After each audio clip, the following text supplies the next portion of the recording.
Hello नमस्ते most welcome आप सभी का। उम्मीद है सब लोग बिल्कुल बढ़िया होंगे। देखो हम बच्चे इस वाली क्लास में अपनी फसलों की क्रांति से रिलेटेड अपने क्वेश्चंस को कर रहे हैं। देखते हैं बच्चे। देखो सबसे पहली है हरित क्रांति। इसका संबंध किससे था बच्चे? खाद्यान्न से। और खाद्यान्न में भी यानी खाने वाली फसलों से। अब वो कौन कौन सी?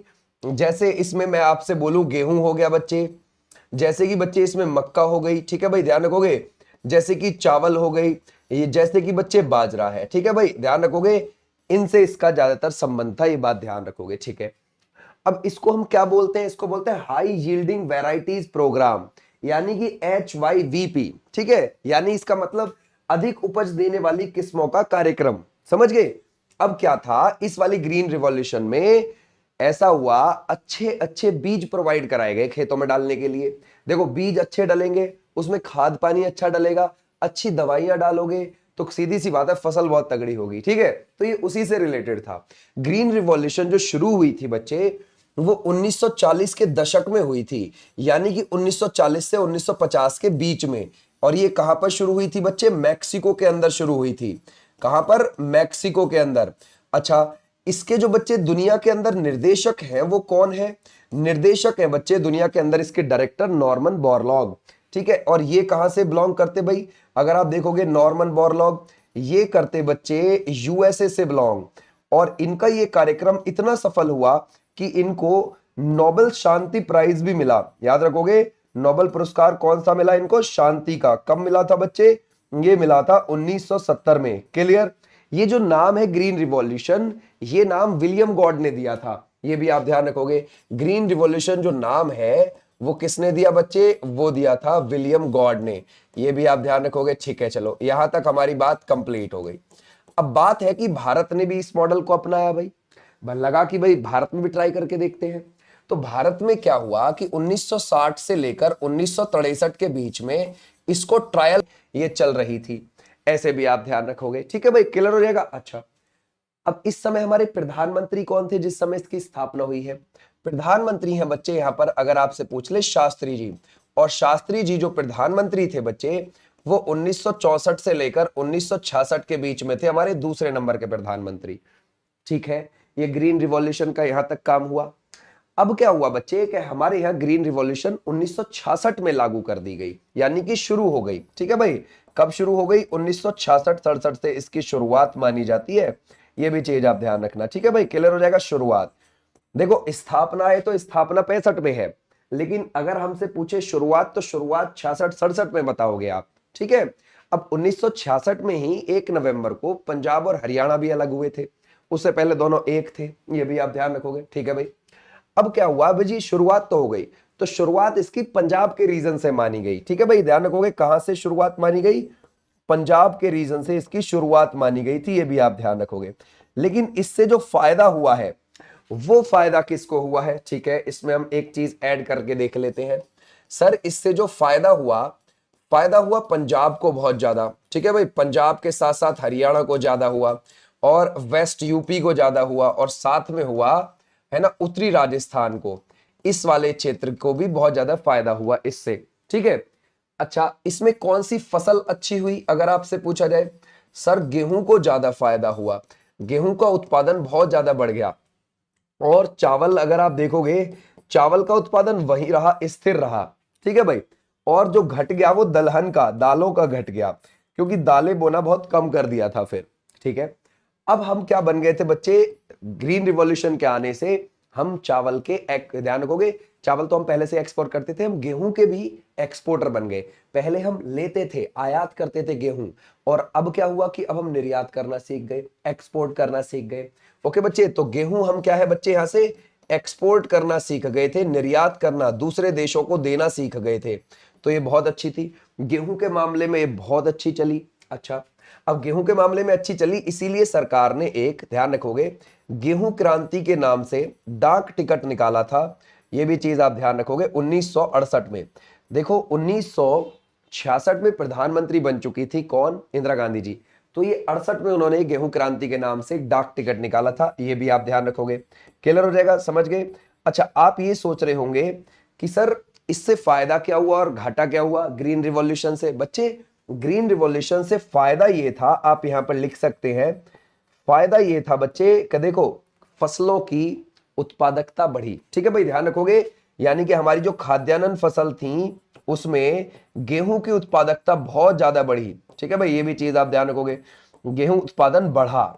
ठीक है, अब गेहूं उत्पादन भी बढ़ा और क्या हुआ, जब गेहूं उत्पादन बढ़ेगा, सीधी सी बात है, गांव में थोड़ी सी गरीबी कम होगी, किसान धीरे धीरे अमीर होगा, है ना, पर कैपिटा इनकम बढ़ेगी, सीधी सी बात। और जब पर कैपिटा इनकम बढ़ेगी तो देश की भी जीडीपी बहुत अच्छे से बढ़ेगी, ये भी आप ध्यान रखना। ठीक है भाई, क्लियर हो जाएगा।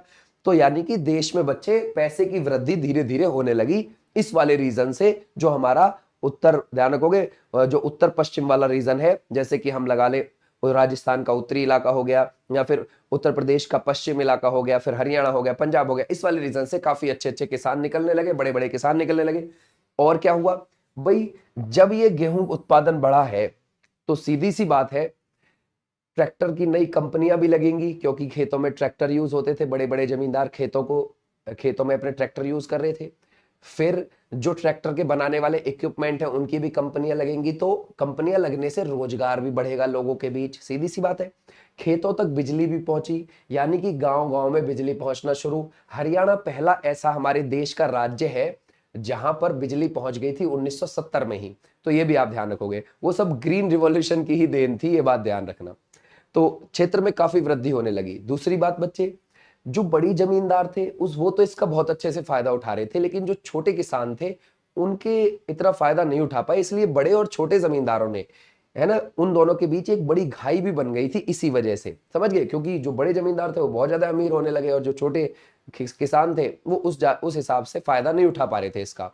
जैसे मान के चलो, 2 बीघे के लिए कोई अपने खेत पर ट्यूबवेल क्यों लगवाएगा, समझ गए, क्योंकि वो ट्यूबवेल क्यों लगवाएगा, जिसके पास 15-20 बीघे है वो लगवा ले रहा था, लेकिन इसके पास 2 बीघे है वो नहीं लगवा रहा था, या जिसके पास 50 है, 100 है, 200 है भाई, वो आराम से लगवा पा रहे थे ट्यूबवेल अपने खेतों पर। अब छोटे किसान नहीं लगवा पा रहे थे, और बड़े किसान जब अपनी खेतों को भर लेते थे उसी के बाद तो छोटों को देंगे कि भाई अब मेरे खेत भर गए, मेरी ट्यूबवेल खाली पड़ी है, अब तू अपने खेत में पानी ले जा, राइट बात है। तो यहां पर उनको वेट करना पड़ रहा था छोटे वालों को, और आज भी वेट करना पड़ता है छोटे वालों को, और बड़े वाले पहले अपना काम कर लेते हैं, उसी के बाद छोटे वालों को देते हैं। ठीक है भाई, पानी, तो पानी की भी ये थोड़ी असमानताएं पैदा हुई। उसके बाद जैसे कोई बड़ा किसान जिसके पास ट्रैक्टर है, पहले वो अपने खेत का काम निपटाएगा, फिर वो तुम्हारे खेत में जुताई करने आएगा, सीधी बात है, समझ गए। भले ही वो तुमसे पैसे ज्यादा ले कम ले, लेकिन वो करेगा काम तुम्हारा बाद में ही। आज भी गांव में यही होता है, तो ये भी चीज आप ध्यान रखोगे। अब इससे फायदा तो हो गया कि हमारे भाई उत्पादकता में बढ़िया हो गई, और हम खाद्यान्न में आत्मनिर्भर हो गए, यानी कि खाने की फसलों में हम आत्मनिर्भर बन गए। ठीक है, अब हमें बाहर से लेने की जरूरत नहीं थी खाने की फसलों के लिए। घाटा क्या हुआ, जैसे मान के चलो, जो पहले हल बनाने वाले थे बढ़ई लोग थे, उनके, ध्यान रखोगे, जो लोहार हो गए, बढ़ई जो लकड़ी का काम करता है बच्चे, लोहार जो लोहे की फाली बनाता है या लोहे के अदर काम करता है, यानी कि हल जो होता है वो पूरे लकड़ी और फाली के साथ बनता है। तो बढ़ई और लोहार जैसे लोगों के रोजगार छिनने शुरू हो गए, क्योंकि अब हल की जरूरत नहीं थी, ट्रैक्टर आ गए थे।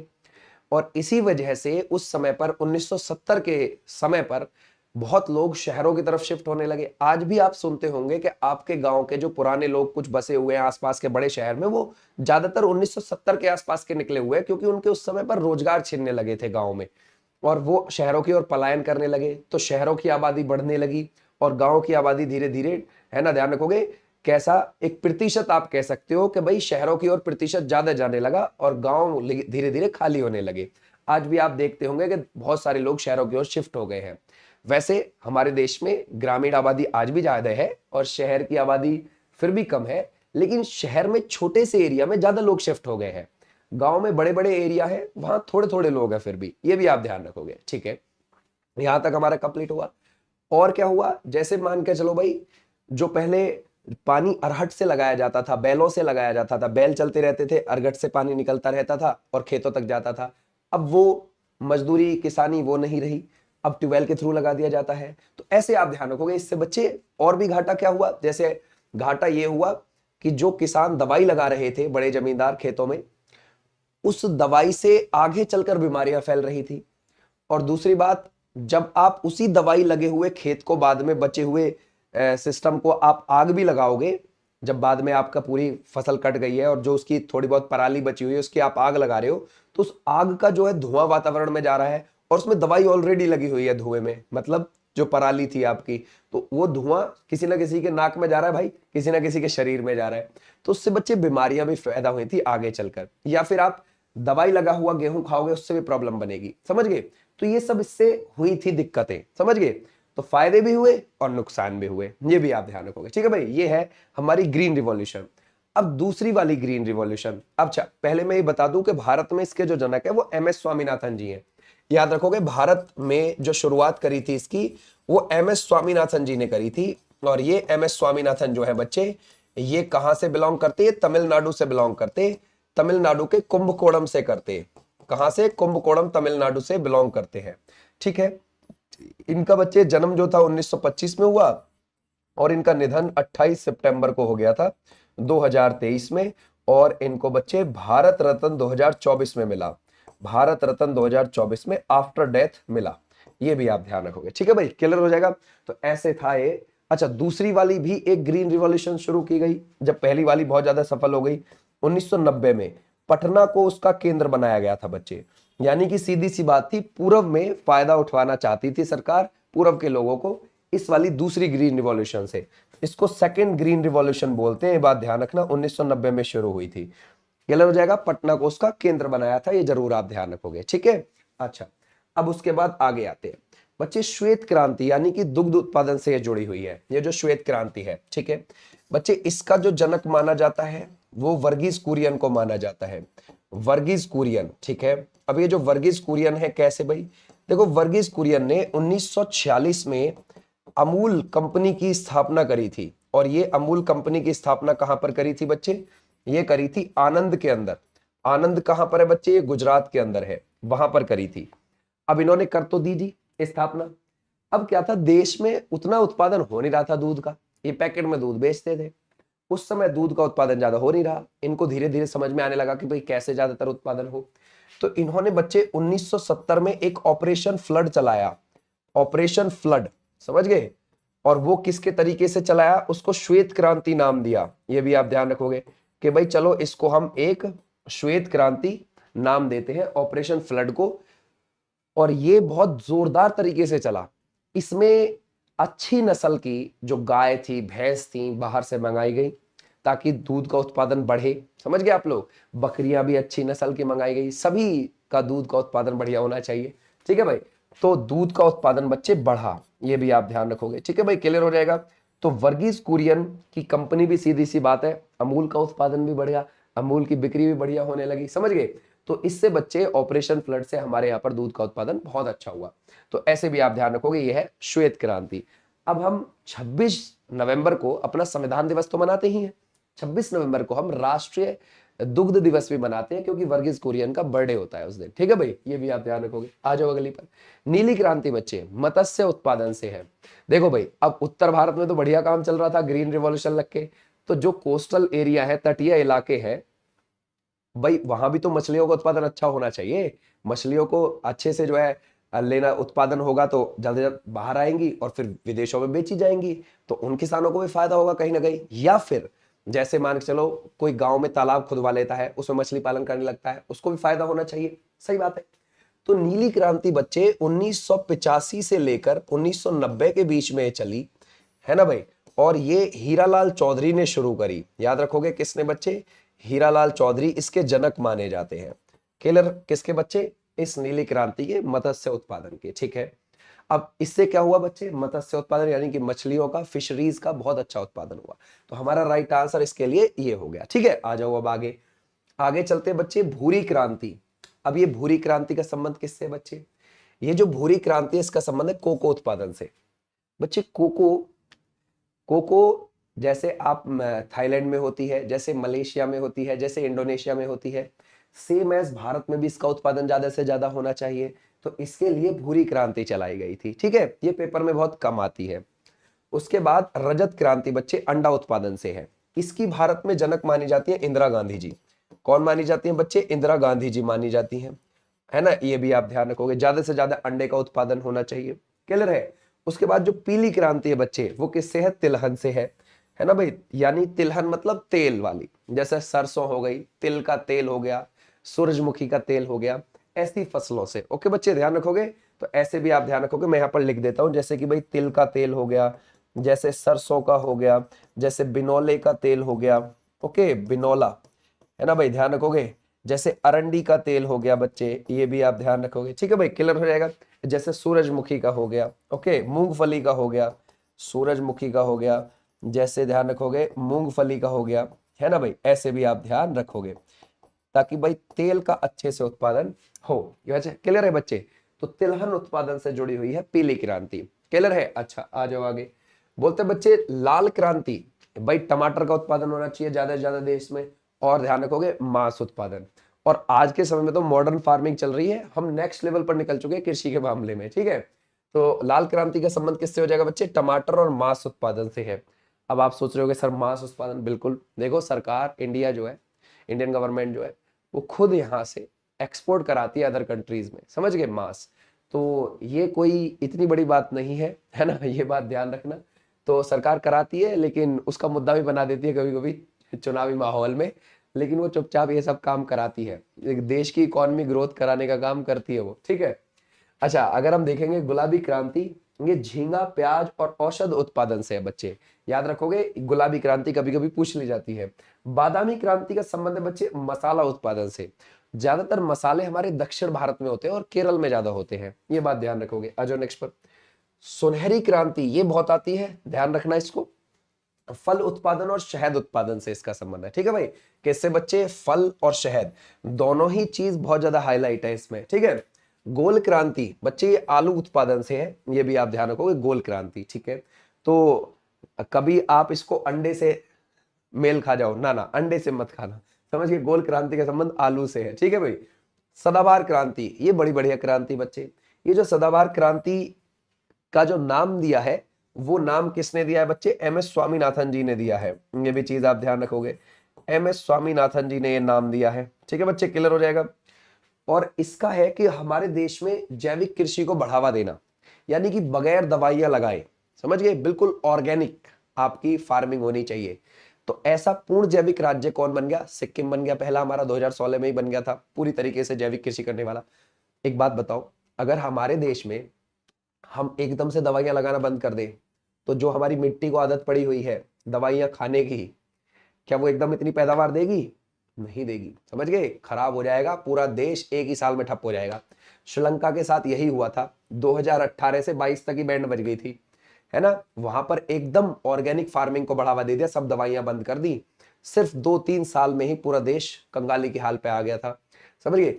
तो जब भी कुछ चीज इंप्लीमेंटेशन में लाती है, हमें धीरे धीरे धीरे धीरे उसको करना चाहिए, है ना। पहले थोड़े से एरिया पर किया, फिर थोड़े से एरिया पर किया, फिर थोड़े से एरिया पर। और इस टाइम तो गवर्नमेंट बिल्कुल भी ये नहीं चाहेगी कि अपने देश में दवाइयां खत्म कर दे, समझ गए, जो मिट्टी में लगती है, नो, फसल में लगती है, बिल्कुल नहीं करेगी उसको गवर्नमेंट, समझ गए। गवर्नमेंट बहुत हिसाब से दिमाग लगा के चलेगी, तो भैया उत्पादन बढ़ रहा है, चुपचाप बढ़ने दो, समझ, क्योंकि अभी हमारी पॉपुलेशन भी बढ़ रही है, ऐसा तो है नहीं स्थिर हो गई या डाउन होने लग गई पॉपुलेशन, नहीं नहीं ना, तो अभी चल रही है, अभी हम एक्सपेरिमेंट नहीं कर सकते, समझ गए ज्यादा। हालांकि फिर भी उन्होंने बोला है कि भाई जैविक कृषि को बढ़ावा देना है। देखो, लोगों को बोला कुछ जाएगा, सामने से पीठ पीछे तो कुछ और ही हो रहा होगा ना, वही चीज है, समझ गए, इसको दिमाग में रखना। किसानों को फसल का उचित मूल्य मिलना चाहिए, ये भी सही बात है, इसी से था सदाबहार क्रांति, समझ गए। और उत्पादन बढ़ाना, फसलों का उत्पादन बढ़ाना, ठीक है भाई। आ जाओ नेक्स्ट पर। रजत रेशा क्रांति बच्चे, ये है कपास उत्पादन से, ठीक है भाई। आपको पता है सफेद सफेद दिखती है क्या बच्चे? कपास, ठीक है, ये भी चीज आप यानी कि रुई, यानी कि कॉटन, तो उसी से है रजत रेशा, ठीक है भाई। ये आपको पता है गुजरात में सबसे ज्यादा होती है हमारे यहाँ पर कपास, ठीक है।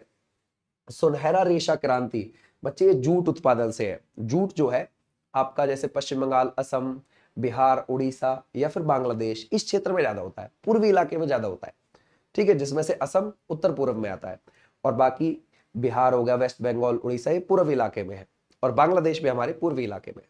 तो इस क्षेत्र में ज्यादा होता है जूट, ठीक है भाई। तो ध्यान रखोगे, अगर देश के मामले में इसके उत्पादन में आए कोई के सबसे ज्यादा किस देश में होता है, तो बांग्लादेश में होता है। राज्य में पूछे कि हमारे कौन से राज्य में होता है, तो पश्चिम बंगाल में ज्यादा होता है, ठीक है। उसके बाद बच्चे सैफ्रॉन, यानी कि केसर उत्पादन, ठीक है भाई, ध्यान रखोगे, ये सैफ्रॉन किससे है? सैफ्रॉन क्रांति का संबंध केसर उत्पादन से है, ओके भाई। ग्रे या स्लेटी, ये बच्चे उर्वरक यानी कि खाद उत्पादन से है, ओके। ये ग्रे या स्लेटी कभी कभी आ जाती है, हरित सोना क्रांति बांस उत्पादन से है, आपको नहीं देखने को मिलेगी ये पेपर में, ठीक है। उसके बाद बच्चे मूक क्रांति, इसका संबंध किससे है बच्चे? मोटे अनाज का उत्पादन से है, समझ गए, मोटे अनाज का उत्पादन से है। और परामनी क्रांति भिंडी उत्पादन से है, ये भी नहीं पूछी जाएगी, टेंशन ना लो। इंद्रधनुषीय क्रांति सभी क्षेत्रों में उत्पादन में वृद्धि से है। जो इसमें इंपॉर्टेंट थी बच्चे वो शुरू वाली ज्यादा थी, ये बात ध्यान रखना, ठीक है भाई। एक तो ये डिटेल पूरी है ना, ग्रीन रिवॉल्यूशन की बहुत ज्यादा पूछ ले जाती है, समझ गए, ये बात ध्यान रखोगे। उसके बाद श्वेत क्रांति वाली ज्यादा इंपॉर्टेंट है, ठीक है। उसके बाद नीली क्रांति वाली, और उसके बाद ये आपकी क्रांति आती है, ये कुछ ज्यादा इंपॉर्टेंट थी जो डायरेक्ट आपको पेपर में देखने को मिल जाती है। ओके,